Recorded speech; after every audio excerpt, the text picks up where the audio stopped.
Today I will be presenting you a tour of Mission San Fernando, Aden, España.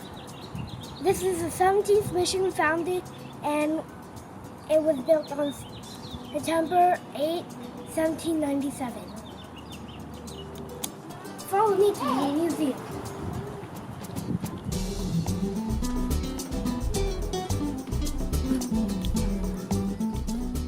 This building presently holds the museum and gift shop. The museum has many pictures, artifacts, and other items that were made and used during the mission era. Originally, this building housed the neophytes, and where the gift shop is located used to be the girls' dormitory. The mission housed up to 1,000 neophytes at one time, and the Native Americans were responsible for learning all the trades of the mission.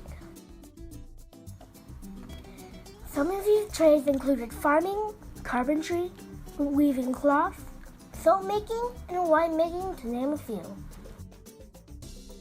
On the way to the west side of the mission is an unfinished wall that shows how adobe bricks are laid.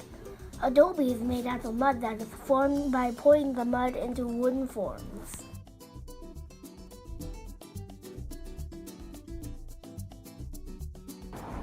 This is Mayor Domo's house. Come inside.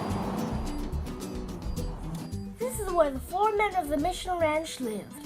The mayordomo was an important and powerful person because he was in charge of all farming, which included crops and livestock at the mission.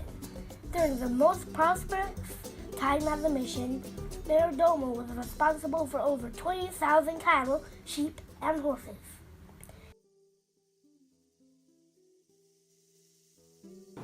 Here's a fun fact. The mayordomo who lived here found gold in the roots of wild onion bulbs. This is a convento. This is a convento where it will serve as package quarters and for travelers. The San Fernando mission was a popular stop on the trail due to its location near Los Angeles. The convento here in San Fernando is very unusual.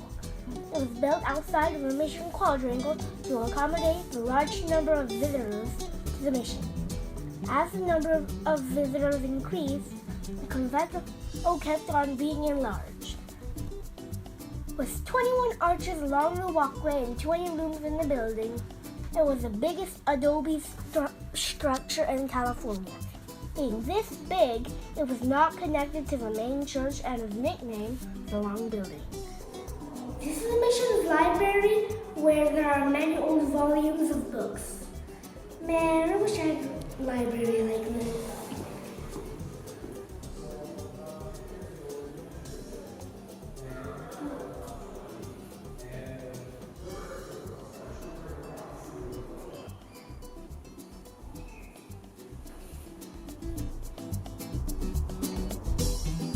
This is a tile maker where they would press adobe into it to make roof tiles.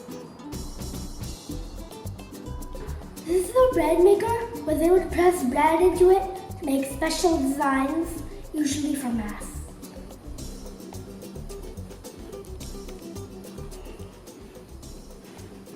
This is a chimney where they would smoke meats in September or October to get ready for winter. Then they would bring it up here and store it. This is a hospice, which is one of the rooms where a weary traveler would rest. This is a Madonna room where there are many artifacts of the Blessed Mother. Back in the old mission days, this would probably be a prison.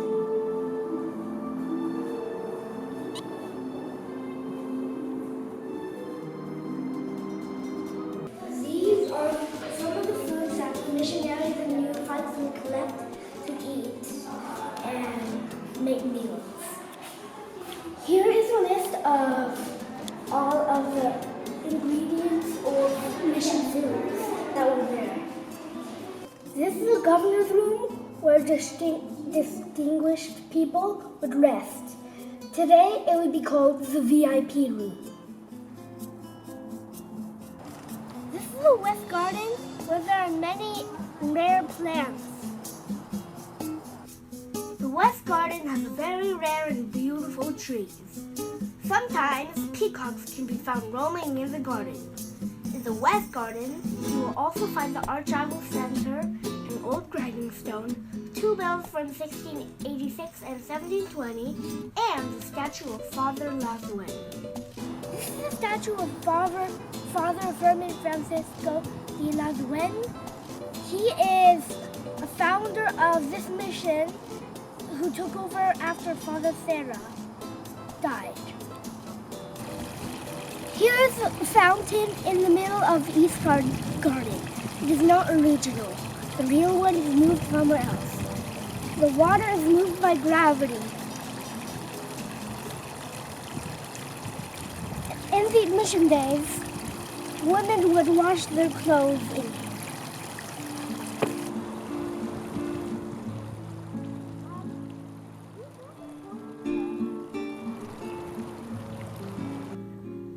This is a church that held mass and prayer to worship God.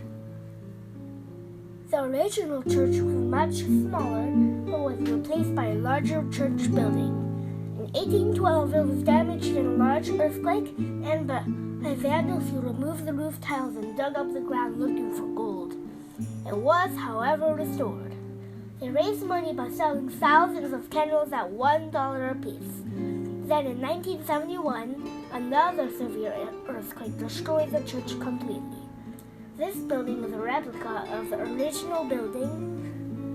This church is still used regularly on Sundays to hold masses at 9 o'clock and 10:30 a.m. Pope John Paul II visited this church in 1987. There are several bells at the mission. If you're here long enough, you can hear them chime at every hour. During the mission times, the bells were sounded to let everyone know when it was time to go to church, when to eat, and when to come home from work.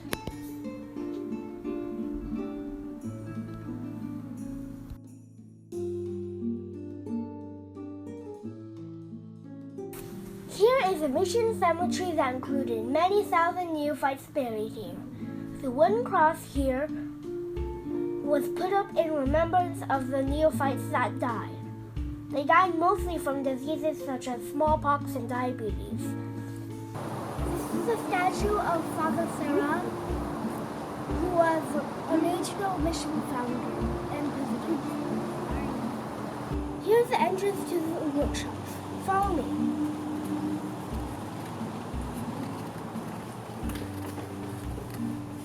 The workshops were used for carpentry, pottery, saddle making,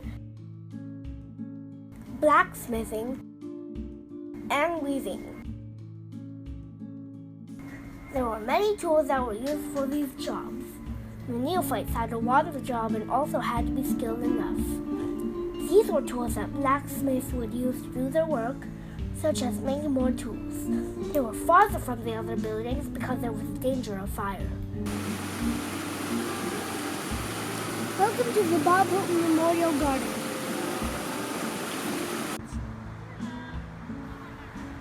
Here, Bob Hope and his family were placed in 2005. During a conversation with his wife Dolores, she asked him when he wanted to be buried. His immediate answer was, "Surprise me." His wife chose this resting place at San Fernando for its simplicity and good taste. Thank you for visiting. I hope you enjoyed my tour to Mission San Fernando Rey de España.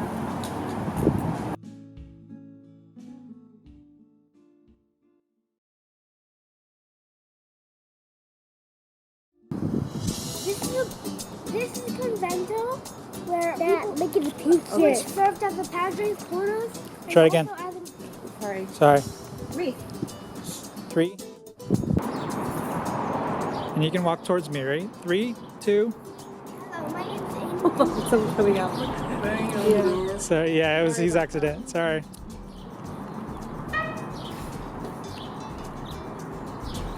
Here in the East Garden is an exact replica of the original fountain. It was called